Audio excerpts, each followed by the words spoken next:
How's it going, everybody? This is the Nitty Gritty. My name is Chad. With me, as usual, is Leonard. And for a little short recap, we are going to go over the most recent SummerSlam event that occurred this past Saturday, July 30th, in Nashville, Tennessee, at the Nissan Stadium. Sorry. And although Leonard didn't see it, Leonard will give his 2 cents when he sees fit, right, Leonard? Which will not be happening. I know zero about what happened. At the time of this recording, I'm just coming back from vacation. I went to Pigeon Forge, Tennessee, so that's my excuse for not watching the pay-per-view. Where I got you were even close enough that you could have just gone. I could have just gone, but we were doing other things with family. I got this Knight Rider T-shirt down there for those of you watching on YouTube that I am wearing. I am sure you will absolutely. And yesterday I did nothing. Today I was swamped with work, so I have seen nothing. I've heard nothing, and I'm sure you will absolutely amaze me with what happened on the show.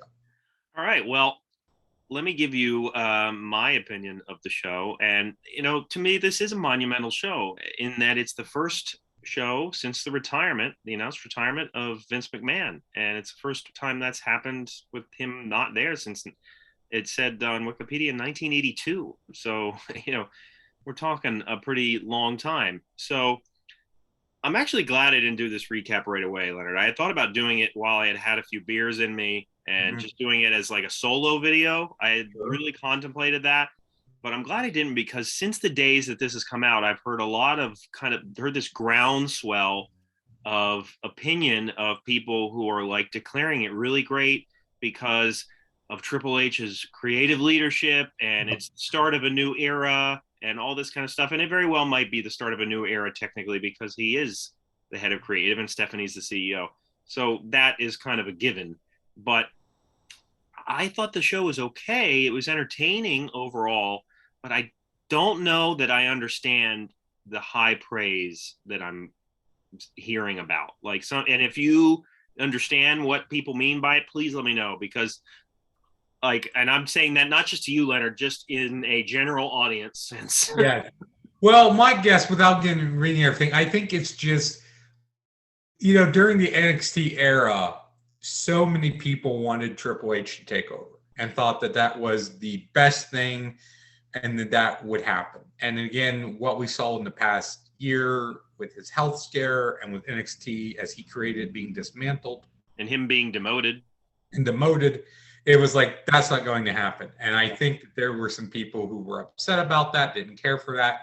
And, I see, to make a parallel, when the 2016 Ghostbusters came out with the female cast, there were people who were raving that it was the greatest movie ever made by human beings. Right. And then within, say, 3, 4, 5 months, some people were saying, that was okay. And it's because at the time the movie came out, there was this fear, there was this notion that if it didn't get over, using a wrestling term, right, that it was going to sink the ability for women-driven blockbusters. Right. That you would not have female-driven blockbusters unless you praised this film, which was technically not good. I would, if you liked it, you liked it. But you can't tell me that technically it was a good film. It was not. And I think some of that might be the same idea here. The fear that if we don't come out of the box saying, this is best, this is great, this is exactly what we want, that it's going to undermine or demean or maybe cause them to relook at this direction now when everyone knows, hey, we don't want to screw up what we think could happen. Right. We've got to praise it no matter what. And then that could be some of what's going on. No, and you know what? That's actually a really good point. And I will say that when Triple H was in charge of NXT, I was watching pretty regularly. I enjoyed the creative decisions he made down there. There was very much of an attention to the matches. And, the storylines were very simply told, but they were told in a good way. And look at all the stars they created that are now in AEW. There's a ton of them. So I liked what he did, and I'm anxious to see what he does now that he's in the position, but to immediately right out of the gate be like, oh my gosh, this is amazing. Like, I'll go through it all, and maybe Leonard will notice something that I didn't, just based on my description. So the first match on the card was Bianca Belair against Becky Lynch. And by and large, you look at the card and there's a lot of rehash. And this is one of them. Yes, Bianca Belair and Becky Lynch have good chemistry together. They put on a good match here. Bianca retains. I enjoyed this match, not as much as their match at WrestleMania, but I thought it was a good match. The highlight of this match is the fact that Becky shakes her hand, and at the end, you have Bayley returning, but not just Bayley returning. She returns with Dakota Kai, who had been fired as far as I know, and Io Shirai, kind of forming a new faction of sorts. And I was so happy to see Bayley back, but even more happy to see that the Dakota Kai is now a main roster person. She deserves it. I think that as time goes along, you'll see both of them, being Io Shirai and Dakota Kai, really develop their characters and do well. So that was the big highlight of that match. Is there a reason that those three women are together? Not that I know. I didn't watch Raw. I know they attacked Becky on Raw. I don't know. So Bayley came out and she basically said, you thought I was coming back alone, huh? Well, something. So basically it's just like, we want Bayley to have a faction. Sasha isn't around right now anyway. And there you have it. So okay, because I don't remember any connection between those three women specifically in the past. There isn't. And I would give that match about 3 3/4 stars.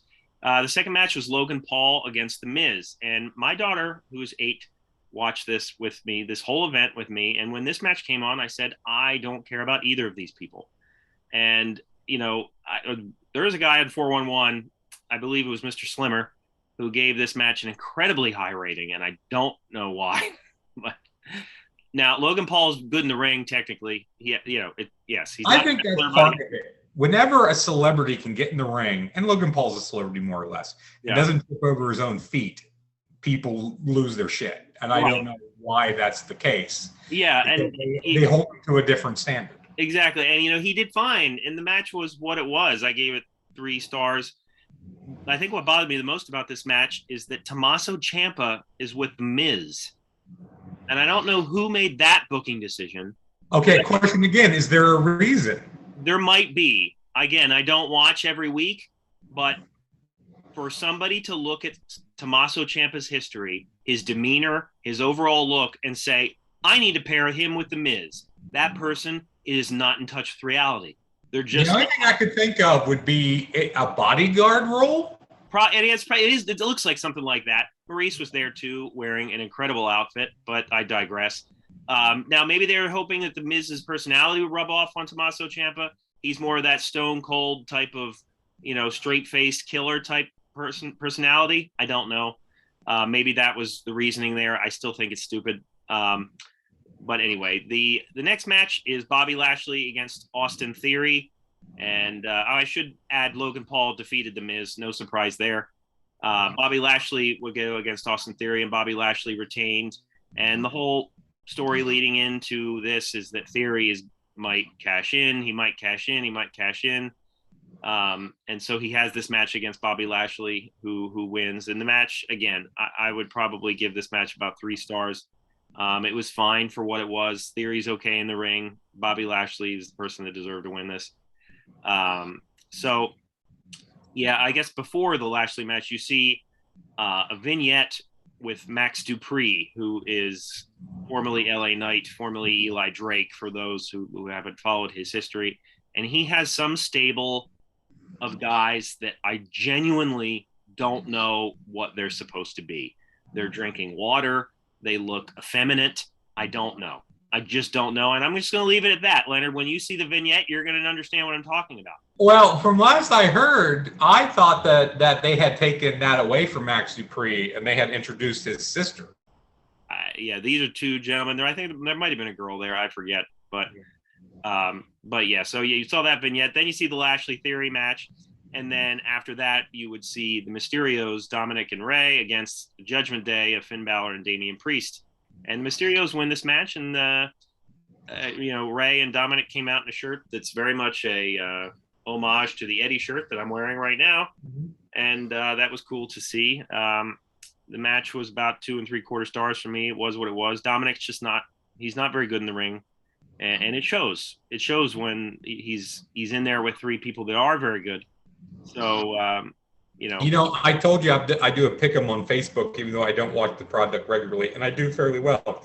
Up to this point in the show, this is the first match I missed. I did pick the not Dark Order. What are they called? Judgment Day. Yeah, those guys. Because I did pick them, even though my gut would go with the Mysterios, because I think that there is a connotation around them or around Ray that they're better than, that Dominic's better than he is. Yeah, and I mean, one of the reasons that the Mysterios won is because Edge returned. There was some vignettes leading up to this pay-per-view with Edge, and he kind of came back as like this kind of, I don't know, no pun intended, edgy version of his character. So you saw Edge return. Who knows what's going to happen there? I guess he's just going to feud with the Judgment Day. But after that, you would see Pat McAfee against Happy Corbin. And McAfee won this. I don't know that he's lost the match. Well, that's not true. He did lose against Adam Cole in NXT. But since he's made it to the main roster and been a commentator, McAfee's won his matches, I believe. And, I feel really bad for Baron Corbin. If you follow him on Instagram, he seems like a genuinely cool guy that you'd want to hang out with. And he just loses all the time. They keep him around and they keep him in main storylines, and that's really cool to see. But how long is that momentum going to stay if you're losing all the time? I feel bad for him because I do think he deserves better than what he's gotten. His character has changed, so much in 2 years. Like, he's gone from Baron Corbin to, sad, depressed Corbin to King Corbin to happy Corbin. You lose track. But there you have it. After this, you would see the Usos against the Street Profits, and these are 2 great tag teams, and they had a genuinely excellent match. I thought that their TV match on SmackDown was better, but this one was very good as well. The Usos, to no surprise, retained. So if you keep score, there have been no title changes.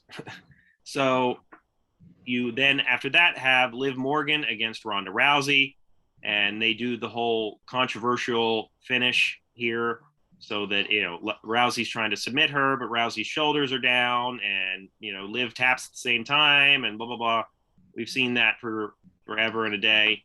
Liv Morgan retained, though, and, it shows that they have a little bit of faith in Liv Morgan. I don't really know what they're going to do with Rousey from here on out, but the main event. Question is Rousey working heel or face? That's funny you mentioned that. And this is like, because I stopped taking notes, after the Usos Street Profits match.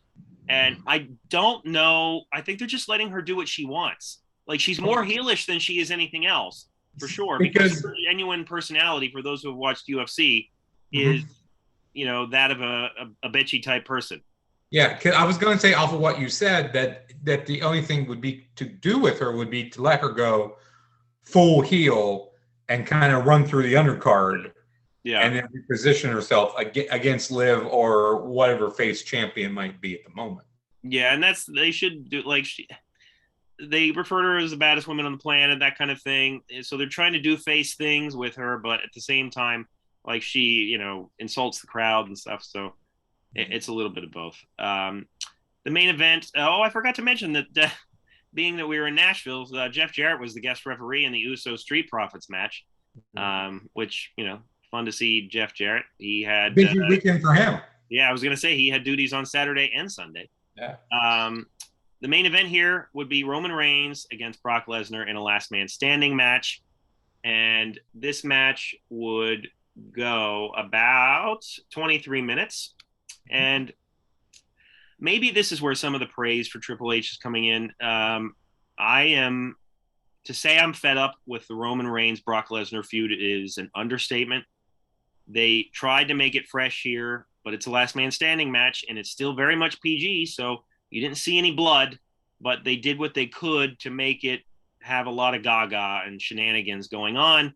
Brock Lesnar comes out with a tractor with basically a bulldozer, and he lifts up the ring. I don't know if you've seen this image, Leonard. No, he bulldozed the ring. Yeah, he like lifts up a corner of the ring in the air so that it's like slanted downward, and it's quite the visual. I'll totally admit that it's quite the visual. Why did he do that? That then propelled Roman Reigns to roll down to the corner of the post. So, okay. Yeah. So there was a lot of shenanigans with the bulldozer. He put Roman Reigns in the bulldozer at one point and then dumped him in the ring. And, yeah. What? Anytime a vehicle gets involved like that, I think of the Steve Austin beer truck. Sure, we all do, yeah. That leads to the Kurt Angle milk truck. And it's just, what can we do with a vehicle? Those are good raw TV segments. Right. I think that's the thing. It's like we need something that is going to really wake people up or really get people to talk. I know. Let's bring a vehicle out. And, you have this, kind of farmer Brock Lesnar character and, who wears the cowboy hat and, the cut off flannel and all that kind of stuff. And they wanted to give this match some freshness to it because we've seen them do everything at this point. Yeah. No one cares. And the reason why no one cares is because they're shoving Roman Reigns' title reign and the length of it down our throat. And the reason and when they do that, the consequence to that is no one thinks that there's a threat to him. Mm-hmm. He's beaten Brock Lesnar many times. I didn't for a second think that Brock Lesnar was going to win this match because they kept advertising 699 days. If he gets to 700, so I knew that Brock Lesnar was going to lose, which he did. And it's just like, yeah, they tried to make the match fun. And, it was fun to an extent, but there were no title changes on this card. So what is the new era that people are talking about? What's the freshness that people are talking about? Nothing happened except for Becky Lynch turned face. Bayley came back. There were some people that came back. I think all those comebacks were expected to a certain extent. This is before Vince retired. I don't think anybody thought that Triple H called Bayley. Like, she was injured. She was ready to come back. What I have heard since this pay-per-view is that they're now in talks or have approved for Sasha Banks and Naomi to officially return, which is great if that's the case. But yeah, I mean, so overall, like, this match I thought was okay. Like I said, the main event, but overall, they need to not have Brock Lesnar and Roman Reigns be together ever again. It has just played itself out. And in our next SummerSlam topic, you'll hear about me talk about that again. And, so overall, I thought that the show was entertaining as it needed to be, but there were a lot of matches I didn't care about, and none of the results moved the needle, as Roman Reigns likes to say these days. So that is my kind of overarching thought on this show. It's odd to not have any title changes on a SummerSlam, but I think the reason probably why is Triple H just got there. I don't think he, at this point, would probably know what he wants to do. So right. When you have an overturn like this, it's very much, okay, we got to hold the status quo for a while until we figure it out. I know they got the Clash at the Castle coming up. I would say that you're probably by Survivor Series. I think you're really going to see what Triple H has in store, has planned. You're going to see where people fall in the card. You may see some people leave, some people come in. And then by Royal Rumble, it's going to be, you're going to know if he's working or not working, and then into WrestleMania. Right. So my thing is, I am very, very curious to see what WrestleMania next year looks like. Yeah, me too. I agree. And in that pick'em, I only missed that one match. So without watching the product at all and knowing zero, I only missed one match on the entire card. And that should tell you a lot too. So the other event that happened that weekend is Ric Flair's last match. Yeah, and I'm very interested in watching that show. I would rather watch that than SummerSlam for curiosity factor. Yeah, and I was curious to watch it too. You know, it was $35 on Fight to buy it, and I didn't have the motivation to spend that much money on the card because I wasn't sure that anything would be worth it on there. But a good friend of the show, Ronnie, did watch it. Mm-hmm. And I said that I would offer up some of his thoughts here on this recap. And he said of the main event itself, there are parts of the match that are really, really long and uncomfortable to watch. He said there's no reason why a 73-year-old should be in the ring for almost 40 minutes. And I think I forget the match time. I think it was like I forget what it was, like 27 or something. I thought, but that's still a very long time. It probably felt like 40 minutes. I don't doubt that. He said Jeff Jarrett was better here than any of his 12 years of TNA. He said Andrade is a horrible white meat babyface, which I believe. I believe that. He said that Jay Lethal is a saint for putting up with all the shit, as he calls it. He said he deserves to be a billionaire, which, you know, obviously anybody who's seen the promo that they did in TNA, Ric Flair and Jay Lethal, you know that Jay Lethal has probably the utmost respect for Ric Flair, and he's very much a mentor and a legend. So. I think Lethal is a great underrated talent because, you know, he's worked on top for smaller companies, but he's been given, you know, Impact and Ring of Honor, but AEW, WWE, nothing like that. I know he's made appearances for AEW, but nothing major. He's very much a part of the ROH wing of AEW now. Yeah. He had a feud with Samoa Joe for the TV championship, I believe. But we'll see if he ends up on the main roster of AEW at any point. So Ronnie also said anybody who watched this live wanted to see if Rick would actually die in the ring. And anybody who watched it later is only doing so because they know he doesn't, which I love that because that can probably sums up so many people's purchases of this event. And so I asked him if he had any thoughts on any of the other parts of the show. He said the production was good, considering this is basically an all-star indie show. It was below AEW and WWE, but it was still passable. And he said the old Jim Crockett promotion set was a nice touch, brought back lots of memories. So, you know, from what Ronnie, you know, wrote us, it seems like the rest of the show was pretty good. He said the Motor City Machine Guns versus the American Wolves was really good, which I would have guessed. He said Josh Alexander or Jacob Fatu was a good heavyweight type brawl, and he was very interested in seeing Fatu. I would be as well. He mentioned that the Briscoes versus Von Erichs was just okay, which surprises me. I was kind of very interested in that one as well. Because, again, I haven't seen the Von Erichs. And he said that they came across as a bit green, and the Briscoes kind of had to lead them through the match. He said Ricky and Kerry Morton versus Brock Anderson, Brian Pillman Jr. was okay. He said the other four-way match and the Impact Knockouts three-way were both pretty good. He really likes Jonathan Gresham. He really likes Deanna Peruzzo. He said that the four-way lucha match just had Shivani and Crockett laughing all the way through it because they didn't know who anybody was or what to call anything. So I think that would have been funny in and of itself. And he said that they did help them out.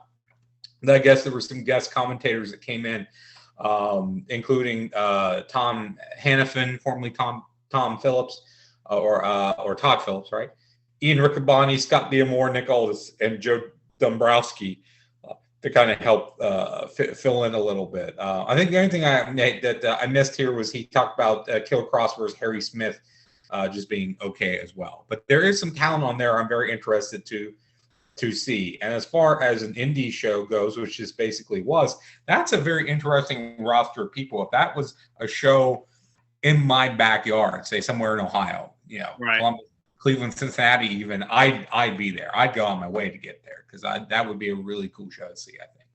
Right, absolutely. Well, if you watched either of these events, please let us know what you think in the comments, and we'd love to hear from anybody who maybe thought otherwise of SummerSlam or Ronnie's take on Ric Flair's last match. So please check us out on Spotify and Apple Podcasts. Check out our random questions. I'm sorry, stupid questions. Stupid questions and our random match reviews. Yes. Also on YouTube. And for Leonard, my name is Chad, and we will see you next time. And Alexa will see you out.